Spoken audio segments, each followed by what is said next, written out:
share, recipe share. Share a little recipe with Recipe Share. Recipe Share, Recipe Share. Share a little recipe with Recipe Share. Thank you for joining us for this episode of Recipe Share, a program on AADL TV where we take a few minutes to talk about recipes in a featured category.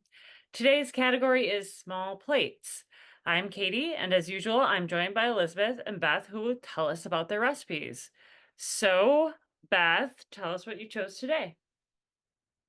All right. Well, this was pretty simple. I want to tell you my approach, though. I looked at a couple of menus of tapas restaurants. The first one I'd ever been to is in Grand Rapids, and Katie and I went there when we were at a conference, Sanchez. So I looked at their menu and Aventura here in Ann Arbor.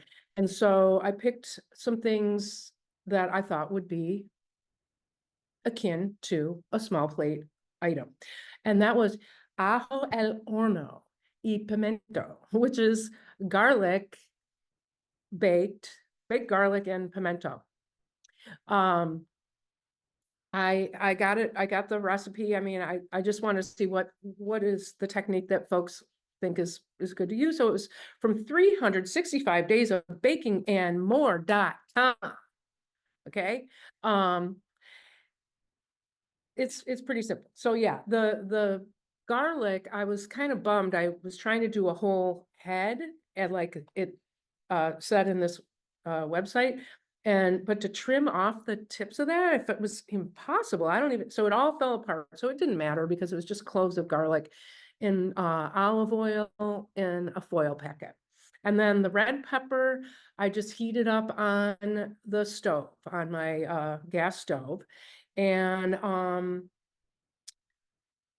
that's what I had. I had some a baguette cut up. And then I also, because both of these recipes seem to mention quince jam, I had quince jam because my next door neighbor has quince, a quince bush that's prolific. So we had quince jam from last year.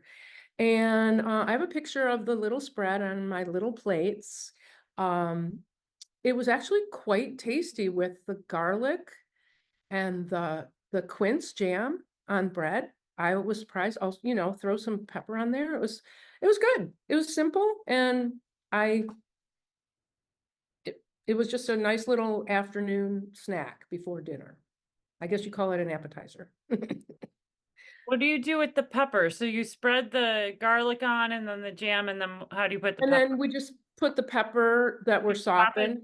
Chop it up, We and got it then in strips. It was in okay. strips. Yeah, this was in strips is what it said. It's super simple. And I mean, roasted pepper and garlic, I'm in. yeah. I'm sorry, did you roast the peppers as well, or were those just the way they were? You only roasted garlic.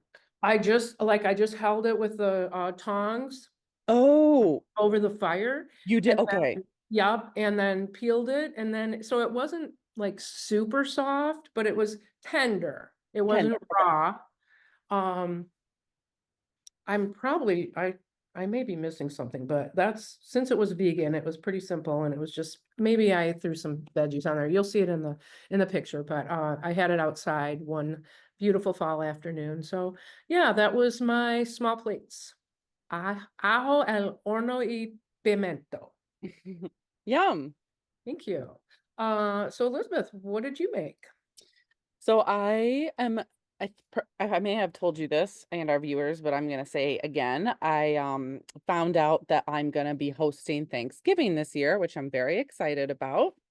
And I've been trying to think about what to make, especially for the sort of small plate appetizer portion. That's not usually my strong suit. I'm much better at like salads and mains. But my family is like big appetizer people. My mom always has like 3 or 4 out, so I want to rise to the occasion. So I have been trying to figure out a good mixture of things. I don't want to just have dips.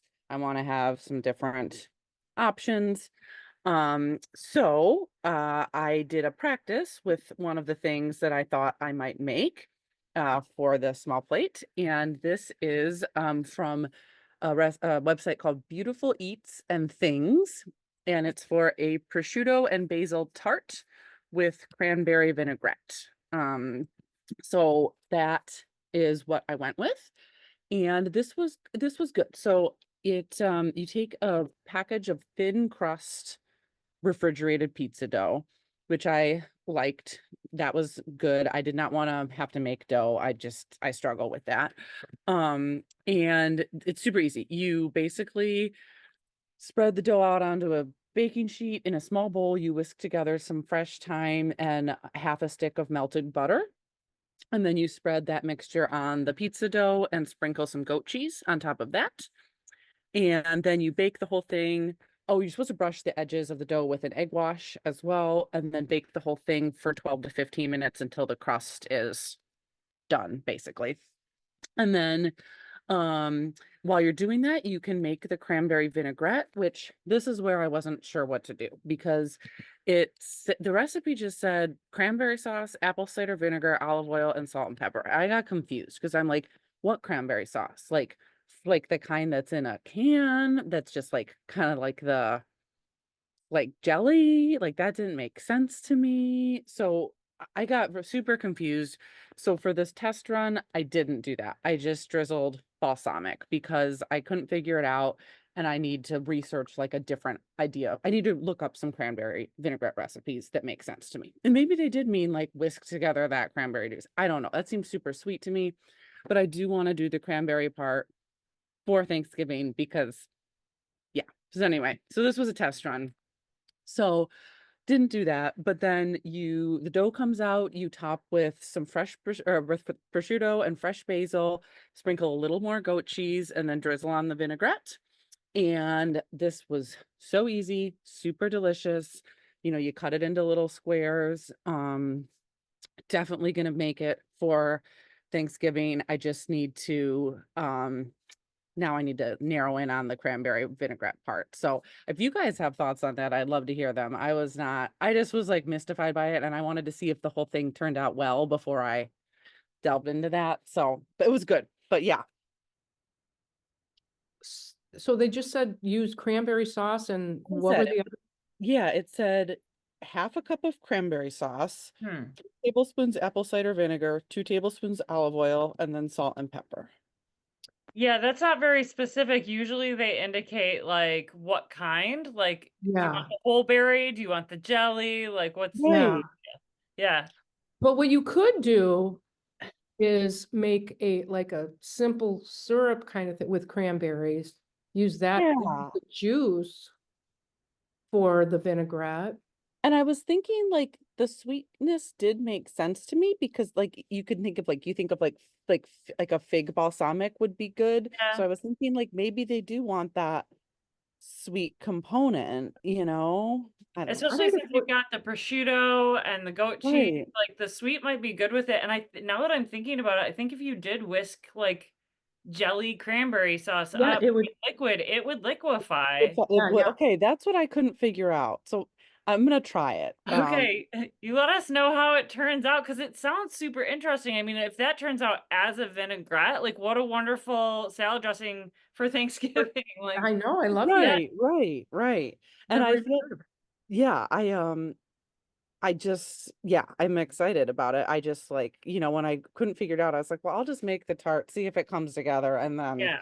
take it to the next Well, level. it sounds like it would be really good with balsamic too. So I think It your was instincts fine, are but you correct. know, Yeah. for Thanksgiving, I want the cranberry part. So Full yeah, effect. I'll keep you guys posted on how that goes. Cool. Yeah, yeah, and then add it to the note. Right, cool, thank you. Oh, sorry, Katie, your turn. I No, should that's have okay. I passed can it. introduce myself. That's fine. I'll tell you about my small plate. This is black bean cakes with pineapple salsa and avocado crema. Uh, full disclosure right off the bat, I did not make the avocado crema for this. Sometimes I'm just not in the mood for that, and I want just chunks of avocado, which was kind of the case with this. So I just sliced up um some avocado, but the crema is really easy too, and I'll explain that as well. I mean, it's very simple. Okay, so first you make the pineapple salsa.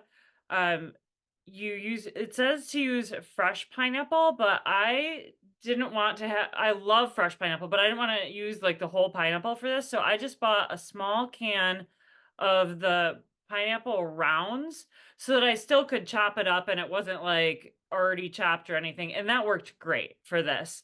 So chop up pineapple, some red onion, red jalapeno, which I still had in the garden at this point. So that was fun.